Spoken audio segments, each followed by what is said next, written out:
The Collins household was pristine, the kind of home that made people pause in admiration at the front gate and sigh in awe at the polished marble floors and high ceilings. On the surface, everything seemed perfect. Robert, the husband, was successful, charming and devoted.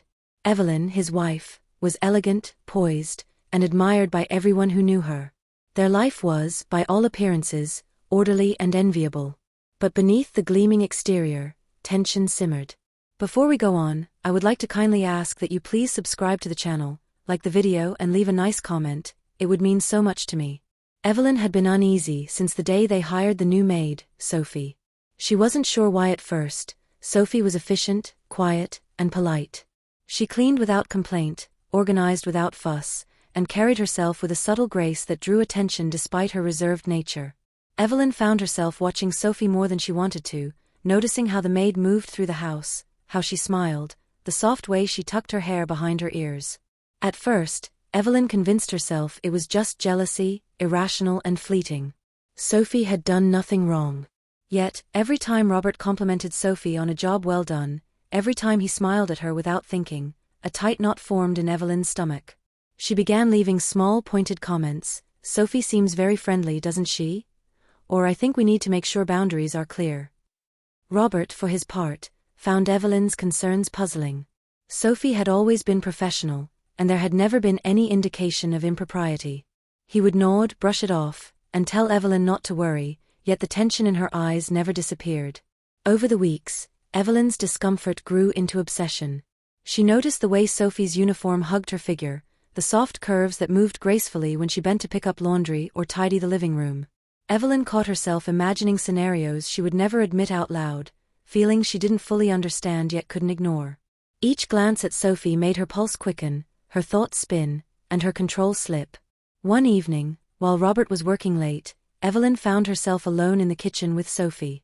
The maid hummed a soft tune while washing the dishes, her hands gliding smoothly over plates. Evelyn leaned against the counter, arms crossed, feeling heat creep across her cheeks. She tried to focus on mundane things, the chipped mug on the shelf, the stack of folded towels, but the subtle scent of Sophie's perfume, the way her hair fell across her shoulder, distracted her entirely. "You're very good at this," Evelyn said suddenly, her voice lower than intended. Sophie looked up, startled, a faint smile touching her lips. "Thank you, Mrs. Collins," Sophie replied politely, though there was a warmth in her tone that made Evelyn's heart thump audibly. Evelyn's thoughts spiraled. She had told herself it was about boundaries, about propriety, about Robert. But in that moment, she realized the truth was far more complicated. The unease she felt wasn't because Sophie was pursuing Robert, it was because Evelyn herself wanted something she had never allowed herself to admit. And it wasn't just desire, it was dangerous. She knew it could destroy her marriage, ruin her reputation, and yet, she couldn't stop. Days passed, and Evelyn's internal struggle intensified. She found excuses to linger in Sophie's presence, offering tasks that required close proximity, asking for explanations about household matters, lingering in rooms under the pretense of oversight. Each encounter was a careful dance, outwardly professional, internally chaotic. Sophie, for her part, remained courteous and polite, unaware of the intensity brewing behind Evelyn's careful composure. One rainy afternoon, the tipping point came. Evelyn had asked Sophie to help organize the master bedroom closet, a task that required bending, stretching, and reaching. The air between them was charged in a way neither could articulate. Evelyn's hand brushed Sophie's accidentally, or perhaps not accidentally, while passing a box. Sophie's gaze met hers, unflinching yet knowing in a way that made Evelyn's chest tighten. Time seemed to slow. Rain tapped against the window, the room smelled faintly of linen and soap, and Evelyn realized that every thought she had been suppressing was no longer containable. I don't know why I feel this," Evelyn whispered, almost to herself. Sophie's eyes softened, a subtle knowing look that both terrified and thrilled Evelyn. And in that moment, boundaries fell. Sophie reached out, her hand brushing Evelyn's. Neither spoke. Neither moved. They simply stood there, suspended in tension, aware that something was about to change, and that once it did, there would be no going back. The first kiss was fleeting, hesitant, electric. Evelyn's mind screamed, but her body and heart obeyed a truth she had denied for too long. Sophie responded with the same intensity, a mirror to Evelyn's own suppressed desire. For a brief suspended moment, the world outside the closet disappeared. No Robert, no expectations, no rules, just the undeniable pull between them. Weeks turned into months, and the secret between Evelyn and Sophie deepened. They moved with careful choreography around Robert's presence, an accidental brush of hands here, a lingering glance there, each moment charged with desire yet veiled in secrecy. The tension in the house became almost palpable, though Robert, absorbed in work and social commitments, remained oblivious. Evelyn's unease around Sophie transformed into anticipation. She found herself inventing reasons to interact with her, to hear her voice, to feel the warmth of her presence. Simple tasks, a misplaced vase, folded laundry, or a question about the kitchen, became excuses for proximity, moments where the air between them could crackle unnoticed. Sophie, perceptive yet discreet, mirrored Evelyn's attention, her quiet smiles and soft gestures becoming the rhythm of Evelyn's obsession. But secrecy comes at a cost. Evelyn grew restless, impatient with the careful dance they were forced to perform. Every casual touch, every stolen look, became a heartbeat too loud, a thrill that made concentration impossible.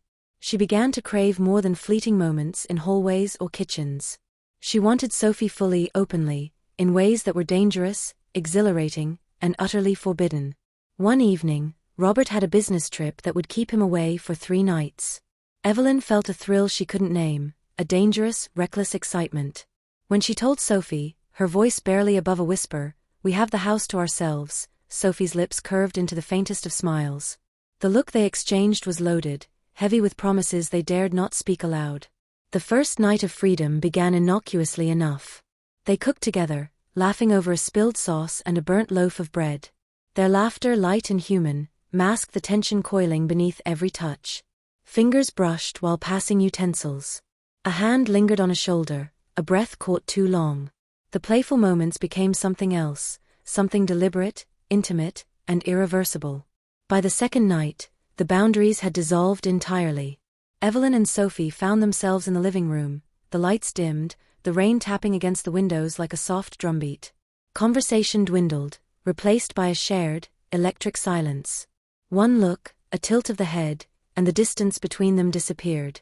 They kissed, slow at first, testing the waters of a desire that had been building for months.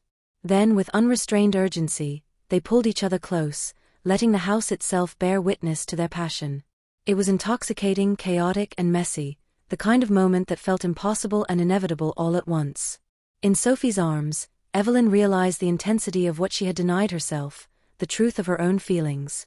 And Sophie, in turn, discovered the thrill of connection with someone who had hidden her desire behind layers of fear, propriety, and careful control. The third night, though, brought tension of a different kind. Robert returned unexpectedly early, his flight delayed by unforeseen circumstances. Evelyn's heart raced the moment she heard the front door open. She and Sophie froze, separated in panic, hearts hammering. Footsteps approached, and every second stretched like an eternity.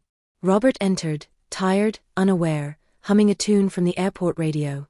Evelyn smiled, calm, composed, masking the chaos inside her. Sophie, equally careful, moved to tidy the living room as if nothing had happened. The air between them was electric, tense, and loaded with unspoken confessions, yet outwardly, they were nothing more than host and housekeeper, wife and maid. Over the following days, the affair continued in stolen moments, the quiet of early mornings, the privacy of a dimly lit kitchen, or the excuse of a laundry pile needing attention. Each encounter was a delicate dance, thrilling and dangerous, full of human missteps and stolen intimacy. They laughed over mistakes, brushed off close calls, and gradually, a rhythm emerged.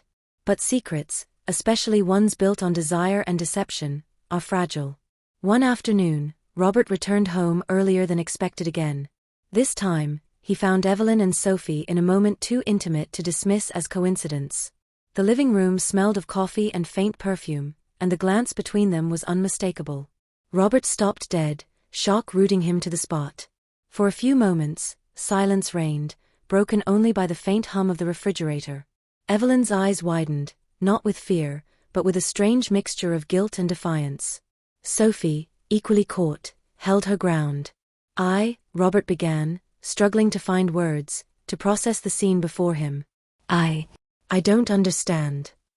Evelyn stepped forward, taking a deep breath. It's not what you think, Or maybe it is, she said, voice steady. But it's real. We didn't plan this. It just happened.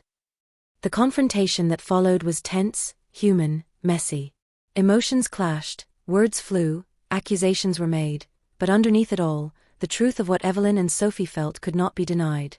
Robert, stunned, forced himself to grapple with the revelation that the people he trusted, the people he loved, were not what he expected. Eventually, the dust settled, not perfectly, not without pain, but with a recognition of human complexity. Evelyn and Sophie faced the consequences of their desire openly, no longer hiding behind excuses or misdirection.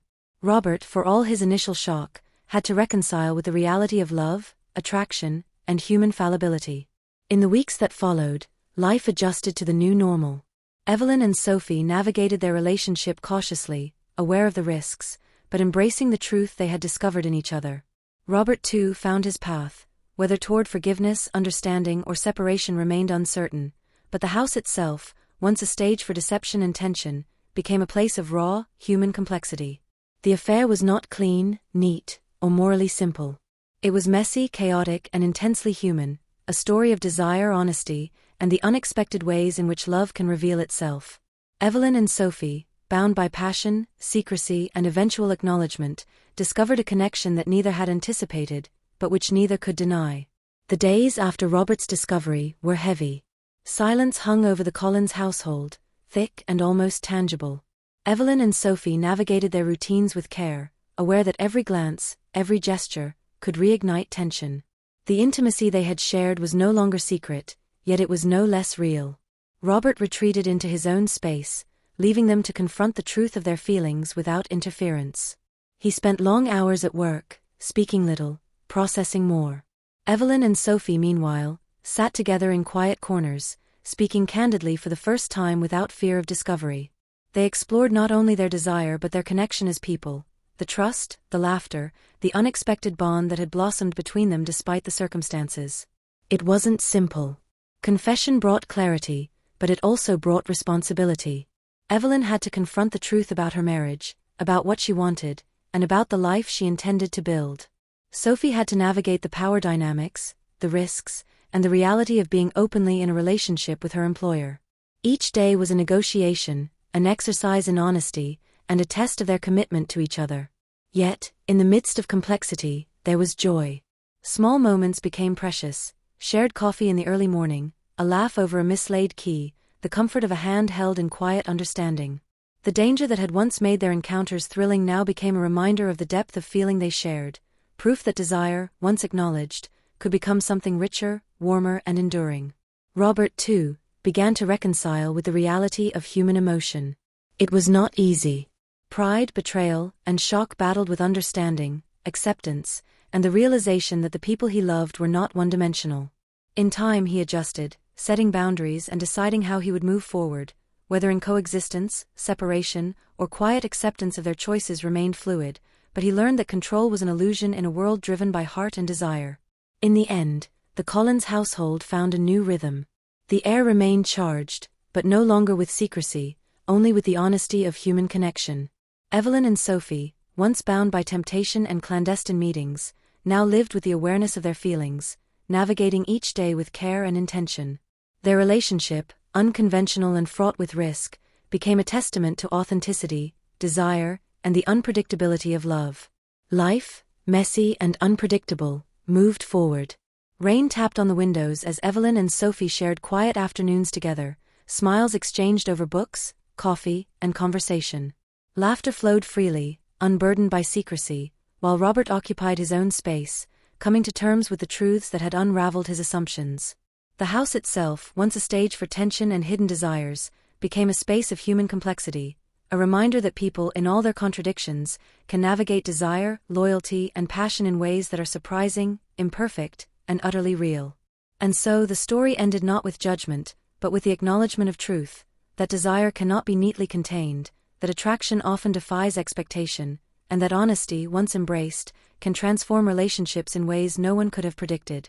Evelyn and Sophie's bond remained, imperfect yet undeniable, a testament to the raw, unpredictable, and profoundly human nature of love.